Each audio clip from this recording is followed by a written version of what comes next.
बीवी का शौहर का हक अदा न करना। शादी हो गई, अब बीवी शौहर का हक अदा नहीं कर रही है, उसका अंजाम क्या होगा? आइए मैं हदीस आपको सुनाता हूं। अल्लाह के नबी फरमाते हैं सलासतुन ला यक़बलुल्लाहु सलातहुम, तीन लोग ऐसे हैं जिनकी नमाज अल्लाह ताला कबूल नहीं करता है। उनकी नमाज उनके सर के ऊपर नहीं जाती है। अल्लाह ताला क्यों उनकी नमाज नहीं जाती है? उनकी नमाज नीचे ही रह जाती है, आसमान पर नहीं जाती है। तीन ऐसे बदनसीब लोग हैं। नंबर एक, रजुलुन अम्मल कौम व हुम लहू कारिऊन, एक वो इंसान जो नमाज पढ़ा रहा है जबकि लोग उसको इमाम बनाना नहीं चाहते, लोग उसकी इमामत को पसंद नहीं करते, जबरदस्ती इमाम बना है। बहुत सारी जगहों पर ऐसा है, लोग नापसंद करते हैं उसकी किसी हरकत की वजह से, लेकिन वो जबरदस्ती पांचों टाइम की नमाज पढ़ा रहा है, जबरदस्ती इमाम बना हुआ है। अल्लाह के नबी फरमाते हैं जो जबरदस्ती लोगों का इमाम बन जाए, कयामत के दिन उसकी नमाज अल्लाह के कबूल नहीं। नंबर दो, वरजुलुन सल्ला अला जनाज़तिन वलम युमर, जो किसी की जनाजे की नमाज पढ़ा दे जबकि उससे कहा नहीं गया था, किसी और से कहा गया था, ये जबरदस्ती आगे बढ़कर के जनाजा पढ़ा रहा है।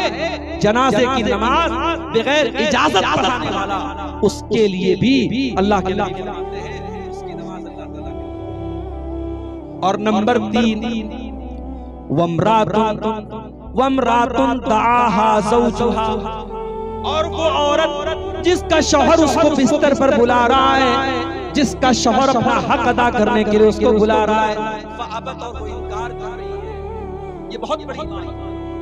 बीवी का हक है कि वो शौहर की बात माने, और शौहर का हक है कि वो बीवी का हक अदा करे। अगर बीवी शौहर का हक अदा नहीं करती है, नमाज पढ़ती रहे, रोजा रखती रहे, हज करती रहे, अल्लाह ताला के यहाँ वो जन्नती नहीं बन सकती जब तक वो शौहर का हक अदा। इसीलिए जब एक औरत अल्लाह के नबी के पास आती है, अल्लाह के नबी पूछते हैं अज़ाती ज़ौजिन अंती, क्या तुम शादीशुदा हो? अल्लाह के नबी ने शादीशुदा हूं। आपने फरमाया कि तुम अपने शौहर के साथ कैसा सलूक करती हो? कहती है अल्लाह के नबी मैं अपने शौहर के साथ बहुत अच्छा सलूक करती हूँ, मैं खुश रखती हूँ उसको। आपने फरमाया कान खोल करके सुन लो, इन्नमा हुआ जन्नतुकी व नारुकी, तुम्हारा शौहर तुम्हारी जन्नत है और तुम्हारा शौहर तुम्हारी जहन्नम भी है। तुम उसे खुश रखोगी, उसकी खिदमत करोगी, उसकी इताअत करोगी तो जन्नत में जाओगी, और शौहर का हक अदा नहीं करोगी, शौहर को नाराज करोगी, शौहर की फरमा बरदारी नहीं करोगी, तो वही शौहर तुम्हारे लिए जहन्नम बन जाएगा।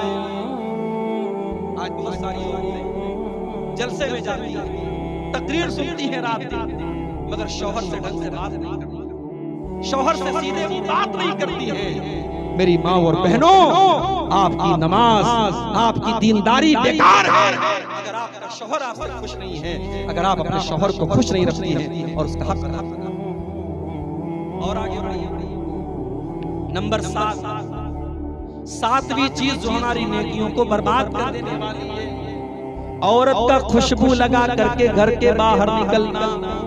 अल्लाह के नबी फरमाते हैं ला यक़बलुल्लाहु सलातम रातिन तततय्यबु लिहाज़ल मस्जिद, जो औरत मस्जिद में खुशबू लगा करके आती है, बड़े गौर से सुनना मेरे भाइयों, मेरी माँ बहनों, अगर पिंडाल के अंदर आप मेरी बातों को सुन रही हैं तो आप भी गौर से सुनना। जो औरत मस्जिद में नमाज पढ़ने के लिए आ रही है, अल्लाह के नबी उसके बारे में फरमा रहे हैं, जो औरत खुशबू लगा करके आती है मस्जिद में नमाज पढ़ने के लिए, उसकी नमाज अल्लाह ताला कबूल नहीं करेगा। हत्ता तर्जिया फतगतसिला गस्लहा लिल जनाबा, जब तक के वो घर जा करके गुस्ल न कर ले। कौन सा गुस्ल? जो गुस्ले जनाबत होता है, जब औरत नापाक हो जाती है, नापाक होने के बाद जो वो गुस्ल करती है, सर से पैर तक नहाती है, जब तक वो गुस्ल नहीं कर लेगी खुशबू लगाने वाली औरत, तब तक उसकी नमाज अल्लाह ताला कबूल नहीं करेगा। जब नमाज के लिए आने वाली औरत खुशबू नहीं लगा तो जलसे के लिए आने वाली औरत खुशबू कैसे लगा? अकीका और शादी की दावत में जाने वाली औरत दुनिया भर के परफ्यूम और खुशबू लगा करके क्यों जा रही? अगर नमाज के लिए आना हराम है मेरे भाई, तो जलसे में भी खुशबू लगा करके आना हराम है। मुझे अफसोस हो रहा है आपके इलाके में, मुझे लोगों ने बताया कि कहीं पर जलसा हुआ था, बहुत बड़ा जलसा हुआ था, लाखों का खर्च हुआ था, मगर जलसे में मानुस छिलो ना, मानुस छिलो ना, आदमी नहीं थे। मैंने पूछा क्यों नहीं थे? बोले औरतें नहीं आई थी, औरतों का इंतजाम नहीं था तो मर्द हजरात नहीं आए। पता ये लगा कि जलसे में मर्दों की और नौजवानों की एक बड़ी तादाद इसलिए आ रही है क्योंकि औरतों का जमघट होता है। जवान लड़कियां हैं, खूबसूरत कपड़े पहन करके, सज करके, सवर करके, ज्वेलरी वगैरह पहन करके और मेकअप करके आ रही हैं, और दुकानें लगी हैं, सड़कों पर नौजवान लड़के भी टहल रहे हैं, लड़कियां भी टहल रही हैं। मेरे भाइयों, ये मंजर बड़ा नामुनासिब है, ये चीज बड़ी नामुनासिब है। अल्लाह के नबी फरमा रहे हैं, जो औरत नमाज के लिए आ रही है खुशबू लगाकर, उसकी नमाज अल्लाह ताला कबूल नहीं करेगा। तो जो औरत जलसे में आती है, अपनी बहनों से कहना चाहूंगा, सिंपल ड्रेस में आओ, सादा कपड़े में आओ, खुशबू के बगैर आओ और पर्दे के अंदर आओ और तकरीर सुन करके वापस अपने घर चली जाओ। जलसों को तमाशा मत बनाओ मेरे भाइयों। जलसों आज कितने जलसे हैं मुझे लोग बताते हैं, मौलवी साहब आज जलसे में एक लड़का लड़की पकड़े गए, आज जलसे में एक लड़का लड़की रंग रलियां करते हुए और आपस में एक दूसरे से मिलते हुए पकड़े गए। मुझे ये खबरें सुनकर के अल्लाह की कसम बड़ा अफसोस होता है। ये जलसा है मेरे भाई, ये दीन का प्रोग्राम है, और आज आपके सीमांचल में इन जलसों की क्या शक्ल बना दी गई। हमें इस पर भी गौर करना चाहिए, हमें अपने जलसों की भी इस्लाह करनी चाहिए। हम अपने घर की औरतों को अगर जलसे में लाते हैं तो सख्ती करके लाएंगे। जलसे में जाना है मगर सिंपल तरीके से जाना है। अपनी जवान लड़कियों को आप ताकीद कर दें, देखो हमें सादा तरीके से जाना है, सज करके, समर करके, मेकअप करके, खुशबू लगा करके नहीं जाना है। जब मस्जिद में नमाज पढ़ने के लिए जाना हराम है, तो जलसे में भी सज समर करके आना किसी औरत के लिए जायज नहीं है। और आगे तो खुशबू लगा करके जो औरत आती है उसका मामला भी आपने सुन। इसी तरीके से मेरे भाइयों, नेकियों को बर्बाद कर देने वाली एक और चीज, और वो चीज ये है कि इंसान अकेले तन्हाई में, जहां कोई देखने वाला नहीं, वहां वो गुनाह करे, वो नाजायज काम करे, वो हराम काम करे। अकेले और तन्हाई में किए जाने वाले गुनाह भी इंसान की नेकियों को बर्बाद कर देते हैं। और मैं जो हदीस सुनाने जा रहा हूं, आप उस हदीस को बड़े गौर से सुनिएगा। और आपके हाथों में मोबाइल है, आप सबके हाथों में मोबाइल है, मैं जानता हूँ। आज 3 साल के बच्चे से लेकर 70 साल के बूढ़े के हाथ में मोबाइल और स्मार्टफोन है। मोबाइल चलाने वाला इस हदीस को, मोबाइल चलाने वाली हमारी नौजवान बहनें, हमारी कौम की लड़कियां भी इस हदीस को गौर से सुने, हमारे नौजवान भाई भी सुने। हदीस के रावी कौन है? हजरत सौबान रज़ी अल्लाह ताला अन्हु। हजरत सौबान कहते हैं, अल्लाह के नबी ने फरमाया, लअलमन्ना अक़वामम मिन उम्मती यातूना यौमल क़ियामा, मैं अपनी उम्मत के कुछ ऐसे लोगों को जानता हूँ जो कयामत के दिन आएंगे, पहाड़ों के बराबर नेकियां लेकर के आएंगे, पहाड़ों के बराबर नेकियां लेकर के आएंगे। फयजअलुहल्लाहु अज़्ज़ा व जल्ला हबाअम मंसूरा, लेकिन अल्लाह ताला उनकी नेकियों को बर्बाद कर देगा। उनकी नेकियों को अल्लाह ताला की कोई गिनती नहीं है। सहाबा ने पूछा, आय अल्लाह के नबी, वो कौन से बदनसीब लोग होंगे जो पहाड़ों के बराबर नेकियां लेकर के आएंगे मगर उनकी नेकियां बर्बाद हो जाएंगी? आपने फरमाया, वो लोगों, वो तुम्हारे भाई होंगे, वो तुम्हारे ही जैसे लोग होंगे, बस एक बात की कमी होगी, वो नमाज भी पढ़ेंगे, वो रातों को इबादत भी करेंगे, वलाकिन्नहुम इज़ा खलू बिमहारिमिल्लाहि इंतहकुहा। बस एक बात की कमी होगी, बस एक बात की कमी होगी, जब वो अकेले में होंगे, जब वो तन्हाई में होंगे, वो अपने माँ बाप, वो हराम काम करेंगे, वो नाजायज काम करेंगे, वो अल्लाह को नाराज करने वाले काम करेंगे। वो पब्लिक के सामने तो नहीं करेंगे, वो माँ बाप के सामने तो नहीं करेंगे, लेकिन जब बंद कमरा होगा, बेडरूम में अकेले सो रहे हैं और हाथ में मोबाइल की स्क्रीन है, अब मोबाइल के ऊपर वो क्या देख रहे हैं? ये वो जानते हैं, मोबाइल जानता है और अल्लाह जानता है। वलाकिन्नहुम इज़ा खलौ बिमहारिमिल्लाहि इंतहकुहा, उनकी तन्हाई गुनाहों से बची। कितने उलमा हैं, कितने कुरान के हाफिज हैं, कितने हाजी हैं, कितने 70 साल के बूढ़े हैं जो आज मोबाइल पर गंदी चीजें देख रहे हैं। आज मोबाइल ने हमारी नेकियों को डिस्ट्रॉय कर दिया, हमारी नेकियों को बर्बाद कर दिया। और एक बात कान खोल करके सुनो, हो सकता है हम मोबाइल से सारा डाटा क्लियर कर दें, हो सकता है हमारे ये चैनल वाले, हमें एक भाई ने बताया कि आपने थोड़ी सी सख्ती की है तो कुछ चैनल वालों ने अपने चैनल का नाम बदल दिया है ताकि आप पकड़ ना सके। गंदे थंबनेल तो नहीं हटे, नाम बदल दिया गया। आज हो सकता है ये 420 करके दुनिया वालों की नजरों में हो सकता है हम अपने क्रोम के ब्राउजर की हिस्ट्री डिलीट कर दें, हो सकता है व्हाट्सएप की चैटिंग डिलीट कर दें, हो सकता है हम फेसबुक के मैसेंजर की चैटिंग डिलीट कर दें, मगर किरामन कातिबीन, अल्लाह के फरिश्ते जो रिकॉर्ड कर रहे हैं मेरे भाई, उस रिकॉर्डिंग को आप कहां से लगाएं? व इन्ना अलैकुम लहाफिज़ीन किरामन कातिबीन यालमून मा तफअलून। हमारे किरामन कातिबीन, हमारे फरिश्ते तुम्हारी एक एक एक्टिविटी को रिकॉर्ड कर रहे हैं, एक एक हरकत को नोट कर रहे हैं। फरिश्तों का लिखा कैसे मिटाओगे मेरे भाई?